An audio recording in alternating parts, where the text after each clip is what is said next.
eu tive minha primeira crise de pânico na estrada, na Baixada. E eu falei com o Sandro, volta, que eu tô passando mal. Eu não entendi nada. Assim, Ele a gente não tava indo entendia, normal, e aí chegou num determinado momento, ela falou, amor, volta porque eu não tô bem. Falei, vamos fazer o seguinte, vamos parar o carro, a gente conversa um pouquinho, você toma uma água. Ela, não adianta, volta porque eu não tô bem. E aí a gente, direto pro hospital. A gente voltou e aí já foi direto pro hospital. E aí, assim, as pessoas... É muito rápido, né? É rápido.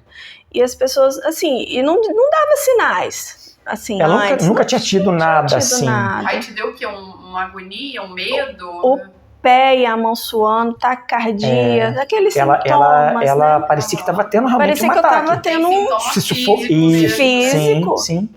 E aí, assim, à medida que eu ia, até eu realmente parar o carro para fazer o retorno e voltar, a cada momento que eu andava, porque assim, a gente estava na Avenida Brasil, assim, então você tem que ter um retorno, você não tem como parar o carro, já estava lá, sim. Já estava lá na Baixada.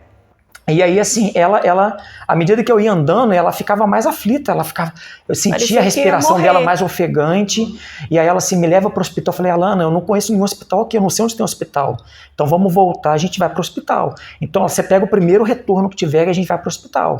E aí eu consegui pegar o retorno, e aí assim, à medida que a gente ia se afastando do Rio, ela ia ficando mais calma um pouco. Mas, assim, foi uma coisa impressionante, assim. Porque eu nunca tinha passado isso também com ela. Sim.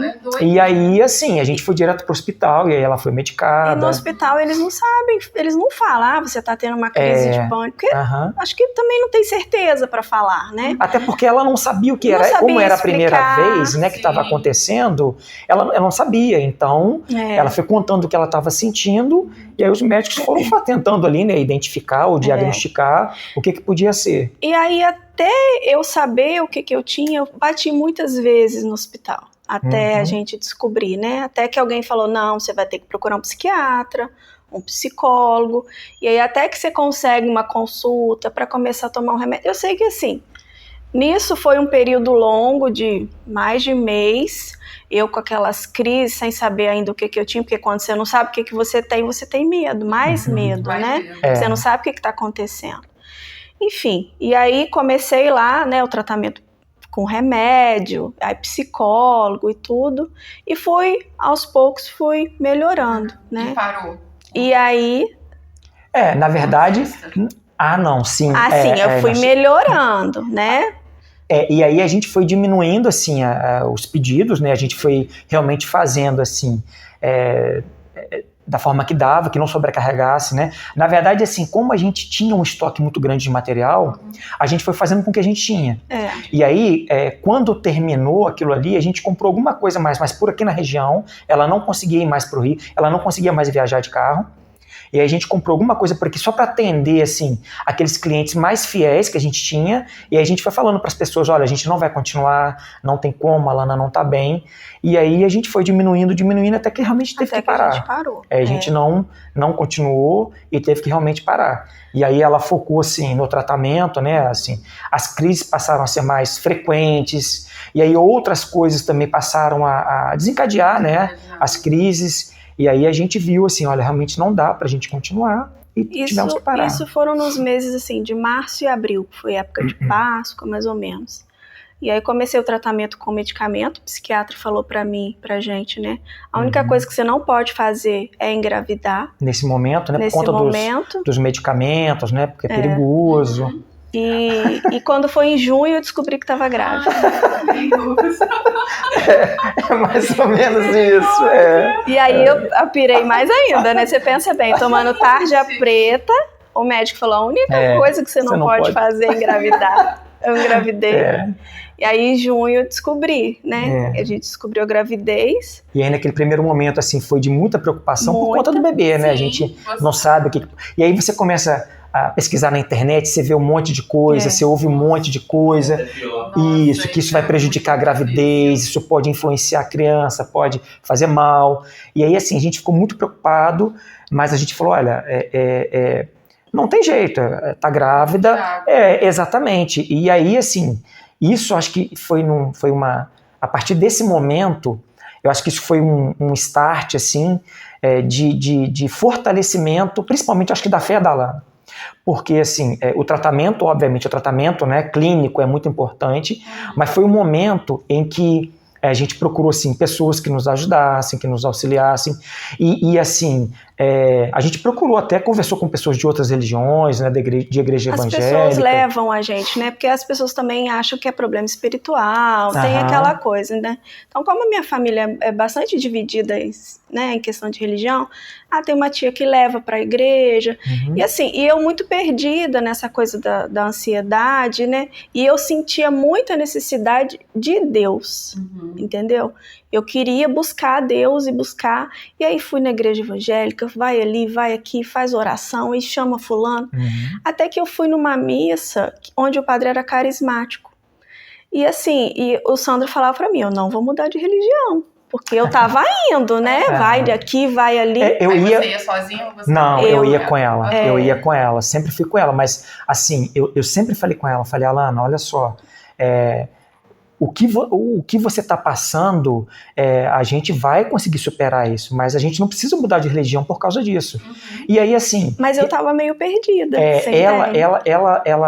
Ela, assim... E nesse ponto, os evangélicos, eles têm não é um carisma, mas uma maneira diferente de lidar com isso, de acolher as pessoas de acolher nessa situação. A gente na Igreja Católica tem muita dificuldade com isso, né? Quando tem uma pessoa passando por algum problema, de ir na casa dessa pessoa, de chamar a pessoa. A gente tem essa dificuldade. Já os evangélicos, eles têm esse dom, né? Eles trabalham isso de uma maneira melhor. E aí, assim, eu nunca me opus, a gente foi a alguns cultos, né, que a família dela frequentava, a gente foi na casa de algumas pessoas, algumas pessoas, até da igreja da tia dela, foram na nossa casa, fizeram um culto, uma oração na nossa casa, e eu sempre falei com ela, falei, olha, a única coisa que eu não vou fazer é mudar de religião por conta do seu problema, porque eu tenho certeza que Deus... ele está também na Igreja Católica. Então a gente vai conseguir, você vai conseguir ter força, a gente vai conseguir superar isso estando na Igreja Católica. A gente não precisa mudar de igreja por conta disso. Né? E aí, assim, graças a Deus, e assim, há várias pessoas que nos ajudaram naquele momento, né? Dando apoio, dando orientação. E aí eu nessa... Você não era nada, aí vocês casaram, você começou a ir à missa com o Sandro. Comecei a ir à missa. Isso, exatamente. Aí vocês iam todo domingo, então, sim, juntos. Porque isso, assim... Mas aquela coisa, você ainda não assim... tinha se apegado. Isso aí. E aí, depois que eu tive, né, essas crises, que eu fui nesse dia, nessa missa, que o padre era carismático, eu falei, não, ali eu senti que eu tive a minha experiência pessoal com Jesus. E aí, assim, no meio daquele turbilhão de vai ali, eu falei, não, é aqui que eu quero ficar. E ali eu fiz a minha experiência. Então eu tive certeza. Foi numa missa lá no São José Operário, lá na Barra Mansa. Barra Mansa. E aí o Sandro nem tava, o Sandro tava viajando nesse dia. E aí ali eu me derramei em lágrimas, ajoelhada, chorei. E eu senti, falei, não, é aqui. E Deus aí, tá comigo. Isso, E aí ali e a partir desse momento, assim, a gente foi algumas vezes na Canção Nova, né? A gente participou de alguns eventos. E aí, assim, o tratamento, né? O tratamento para esse tipo de doença, o tratamento clínico ele é muito importante, mas a espiritualidade também é muito importante. Você se fortalecer, você realmente buscar Deus, é o que ela falou. E eu buscava muito, né? Porque quando a gente, né, encontra Deus mais tarde, a gente tem aquela sede de aprender. De tentar querer recuperar o tempo perdido, né? Falar, caramba, nossa, por que eu perdi tanto tempo? Como eu não vi isso tanto tempo, né? E aprender mais sobre a nossa fé, porque a gente não sabe, né? Eu não sabia nada. E aí, como a minha família tinha muitos evangélicos, aquela coisa que todo mundo fala, eu falei, gente, mas tem alguma coisa errada, né? Então eu tenho que procurar saber, né?